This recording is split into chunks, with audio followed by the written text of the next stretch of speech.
बिस्मिल्लाहिर्रहमानिर्रहीम। अच्छा जनाब, आज का जो मेरा व्लॉग है, एक बहुत खास बात मैं आपके साथ करने वाला हूँ। खुदारा इस वीडियो को आखिर तक जरूर सुने, सिर्फ 1-2 मिनट देखकर अपनी राय कायम नहीं करनी। एक बात पहले ही मैं वाजे कर देना चाहता हूँ, अगर आप मेरी पूरी बात आखिर तक सुनने के बाद महसूस किया कि हाँ ये बात मैं दुरुस्त कर रहा हूँ, तो फिर ये आपकी जिम्मेदारी है कि ये पैगाम आप आगे भी पहुँचाएंगे। पाकिस्तानी होने के नाते, इंसान होने के नाते, मुसलमान होने के नाते, फिर आप इसको सेव भी करेंगे, सोशल मीडिया के तमाम प्लेटफॉर्म पे आप शेयर भी करेंगे, फेसबुक में रिश्तेदारों के साथ हर तरीके से फिर आप पहुँचाएंगे।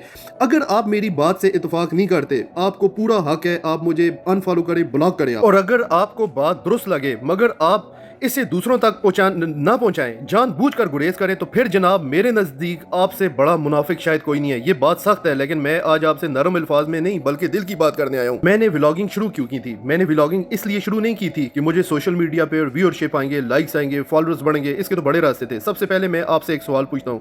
हम कहते हैं फलां शख्स चोर है, फलां सियासतदान चोर है, जर्नैल चोर है, लेकिन मेरा आपसे एक सवाल है, एक इंसान चोरी क्यों करता है? फर्ज करें मैं आपसे एक सवाल पूछता हूँ, आपसे मैं सवाल पूछता हूँ, अगर आप 5 करोड़ 10 करोड़ रुपया इलेक्शन में लगाते हैं, आप MNA MPA बनते हैं, तो क्या आप ये पैसे पूरे नहीं करेंगे? मैं आपसे सवाल पूछ रहा हूँ। तो जनाब जवाब है हाँ जी बिल्कुल करेंगे। अब 5 करोड़ लगाया है तो हम 15 करोड़ कमाएंगे, क्योंकि हम लोगों ने तो एक रफली अंदाजे के मुताबिक पूरे पाकिस्तान में 93,377 पोलिंग स्टेशन है और एक इलेक्शन में पाकिस्तान के 20,000 करोड़ रुपया खर्च होता है। इस पैसे को पूरा करने के लिए 60,000 करोड़ रुपया खर्च होता है और ये 60,000 करोड़ आपके और मेरे जेब से निकलता है। सवाल ये है कि ऐसा निजाम बनाया क्यों गया है? क्या ये यूरोप में भी यही निजाम है, बरतानिया में भी यही निजाम है, अमेरिका में भी है? तो जवाब है बिल्कुल नहीं जी, ये निजाम सिर्फ पाकिस्तान में। ये निजाम इसलिए बनाया गया है क्योंकि जिस वक्त ये पैसा लगाएगा तो पैसा इसने पूरा करना है। पैसा पूरा करने के लिए इसको करप्शन करनी है, जिस वक्त करप्शन करेगा तो इसको कंट्रोल करना आसान है, इसलिए ये निजाम बनाया गया है। इसको इसमें सिर्फ फायदा 5% लोगों को होगा, बाकी सारे जनाब गरीब होंगे। सिर्फ 5% लोगों को फायदा है, बाकी फिर इस जो पैसे होते हैं, ये करप्शन जो है सिर्फ एक शख्स की करप्शन नहीं रहती, बल्कि ये बोझ जो है अवाम के ऊपर पड़ जाता है। पाकिस्तान की बिजली की बिल बढ़ जाती है, गैस, महंगाई, आमदनी कम, रोजगार के मौके कम, तालीम मुतासर, गुर्बत बढ़ जाती है। फिर आम आदमी क्या करता है? वो पाकिस्तान से बाहर जाने के लिए रास्ते तलाश करता है। कोई दुबई आता है, कोई सऊदी अरब, कोई यूरोप जाने की कोशिश करता है। और जनाब आप सोच नहीं सकते लोग बाहर जाने के लिए कितनी कुर्बानी देते हैं। मैंने खुद मुख्तलिफ मुल्कों को, लोगों को देखा है, एक एक कमरे में दिन रात 8-8 बंदे रहते हैं, दिन रात मेहनत करते हैं, एक एक रुपया बचा के अपने बच्चों के लिए पाकिस्तान भेजते हैं। और कुछ लोग तो यूरोप पहुंचने के लिए कोशिश में अपनी जान गवा बैठे हैं। मुझे अभी भी याद है, एक शख्स का मुझे मैसेज आया जनाब, ये व्लॉगिंग की दरमियानी, कि उसने बोला है बेटा मेरा एक ही बेटा था, 5 बहनों का एक भाई था, वो तुर्की से यूनान आ रहा था, समुद्र में वो डूब के मर गया है। मेरी आपसे दरख्वास्त है, मेरा बड़ा लाडला बेटा था, मैंने जो था मेरे पास मैंने उसके ऊपर लगाया है, वो समुद्र में डूब गया, सिर्फ मुझे उसकी लाश ला के दे दो।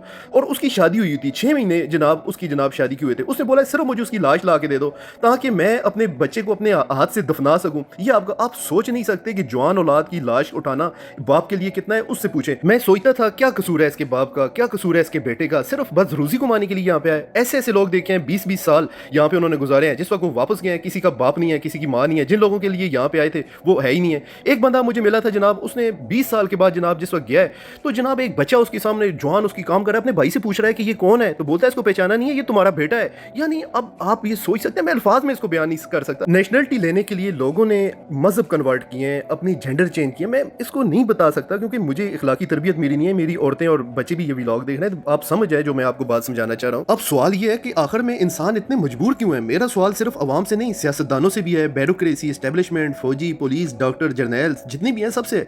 सर मैं आपसे पूछना चाहता हूँ, हम कुरान पर हाथ रखकर हलफ उठाते हैं, हम कहते हैं कि हम अल्लाह और रसूल की अतात, और फिर उसके बाद हम ना किसी सियासी जमात, ना किसी सियासतदान, ना किसी जर्नैल, किसी ताकतवर शख्स के ताबे नहीं है, हम वफादार पाकिस्तान के साथ होंगे। अगर ऐसा निज़ाम बन जाए कि करप्शन के बगैर कोई शख्स इस निज़ाम में सर्वाइव ही नहीं कर सके, तो फिर सिर्फ उस शख्स को चोर कहकर बात खत्म नहीं कर देनी चाहिए। हमें इस निज़ाम को भी देखना होगा जो इंसान को इस रास्ते पर लेके आता है। लोग खुदकशियां करते हैं, बच्चे अपने ज़बह कर देते हैं, क्यों? नुकसान किसको हो रहा है? नुकसान आपको हो रहा है, पाकिस्तान की अवाम को हो रहा है, और यही वो वजह है जिसकी वजह से मैंने व्लॉगिंग शुरू। बरतानिया, यूरोप में कैसे इलेक्शन होते हैं आप खुद इन्वेस्टिगेशन कर लें, इसमें कोई छुपी हुई बात नहीं है। निज़ाम गलत है, लेकिन अब सही निज़ाम क्या है? अब मैं इसके ऊपर आता हूँ सोल्यूशन की तरफ। अब इसका हल ये है कि जनाब सबसे पहला काम यह है कि पाकिस्तान की हर यूनियन काउंसिल में ये बात हर इंसान के दिमाग में बिठाई जाए कि जनाब अगर इलेक्शन में पैसा लगेगा तो सवाल आपने पूछना है अपने नुमाइंदों से।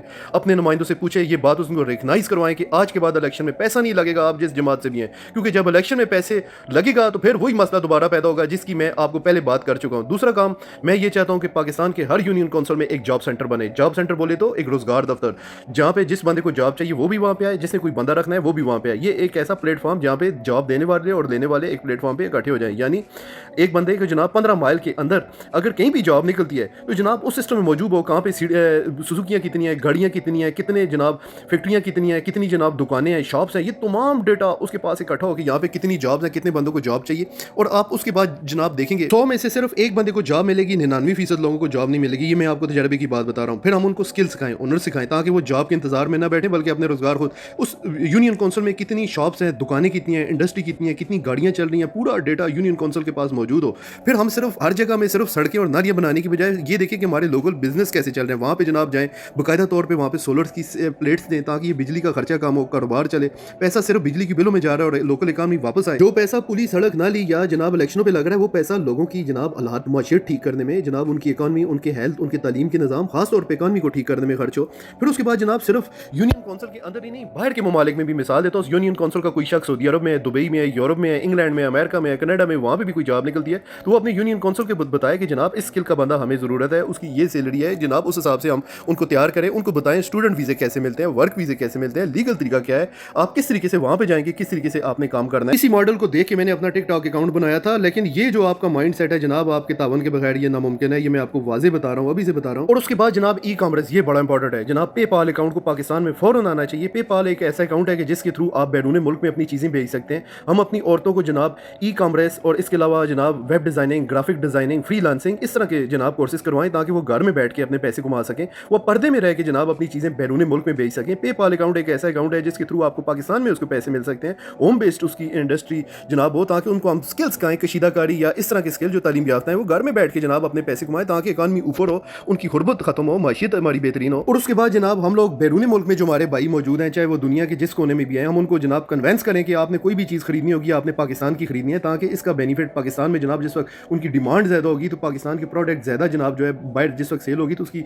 डिमांड ज़्यादा होगी तो वो पैसा भी पाकिस्तान के लोगों की इकानमी में जनाब वो काम आएगा। और जिस वक्त जनाब ये मॉल बन जाएगा, फिर उसके बाद जिस तरह मेरे जैसा बंदा है कोई इन्वेस्टमेंट करना चाहता है, उसके पैसे को महफूज करना भी जरूरी है। जो जिसके पास स्किल है और दूसरी साइड इन्वेस्टर है, इन दोनों को आपस में मिलाना है। जिस वक्त ये मिलेंगे तो एक नया बिजनेस बनेगा।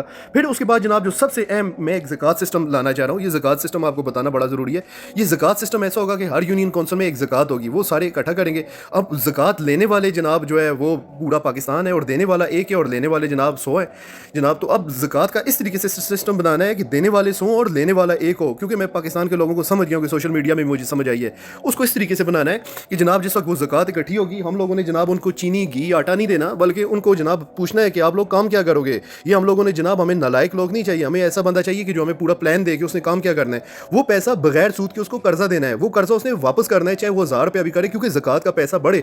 फिर ज़कात के पैसे जिस वक्त हमारे पास आएंगे और इस तरीके से जिस वक्त वो कर्जा वो वापस आता जाएगा, कर्जा बढ़ता जाएगा, ज़कात बढ़ती जाएगी और गुर्बत नीचे आती जाएगी। एक वक्त आएगा ये सिस्टम मजबूत हो जाएगा। उसके बाद जनाब हम लोग बरतानिया की तरह या यूरोप की तरह एक सिस्टम लाएंगे, उसको कहते हैं बेनिफिट सिस्टम। उसके बाद जनाब उस पूरी यूनियन काउंसिल में जो 60 साल या बड़े बूढ़े हैं उसका तमाम खर्चा जनाब वहाँ की यूनियन काउंसिल उठाएगी। उसके बाद जनाब अगला जो काम होगा, वहाँ के जो डिसेबल लोग हैं, जिन बच्चों के जनाब वो किसी का हाथ नहीं है, पाँव नहीं है, हम उनका खर्चा उठाएंगे। उसके बाद जनाब आहिस्ता आहिस्ता ये सिस्टम मजबूत होता जाएगा। फिर हम जो बच्चे पढ़ नहीं सकते हम उनको तालीम देंगे, स्किल देंगे। फिर उसके बाद जनाब ये सिस्टम और मजबूत होगा। फिर यूरोप की तरह 18 साल तक जिस बच्चा है उनकी जनाब तालीम फ्री होगी। फिर इस तरह ये आहिस्ता आहिस्ता सिस्टम मजबूत करते करते जनाब बिल्कुल इस तरह होगा। और ये निज़ाम हुजूर सल्लल्लाहु अलैहि वसल्लम का निज़ाम है। इस निज़ाम को मैं पाकिस्तान में लाने के लिए और इसके लिए आपकी मदद की ज़रूरत है। अगर आप मेरी बात से इत्तेफाक करते हैं तो फिर आपकी जिम्मेदारी है कि आप अपने सोशल मीडिया पे, फेसबुक, जहाँ इस्तेमाल कर सकते हैं, ये पैगाम हर तरीके से पहुंचाना है। अगर आप मेरी बात से इत्तेफाक नहीं करते फिर आपका पूरा हक है आपको ब्लॉक कर देना चाहिए मुझे। और अगर आपको लगे कि बात दुरुस्त है लेकिन दूसरों तक पहुंचाने से जानबूझकर गुरेज कर रहे हैं तो जनाब मेरे नज़दीक आपसे बड़ा मुनाफिक शायद कोई नहीं है। ये बात सख्त है लेकिन मैं आज आपसे नरम अल्फाज में नहीं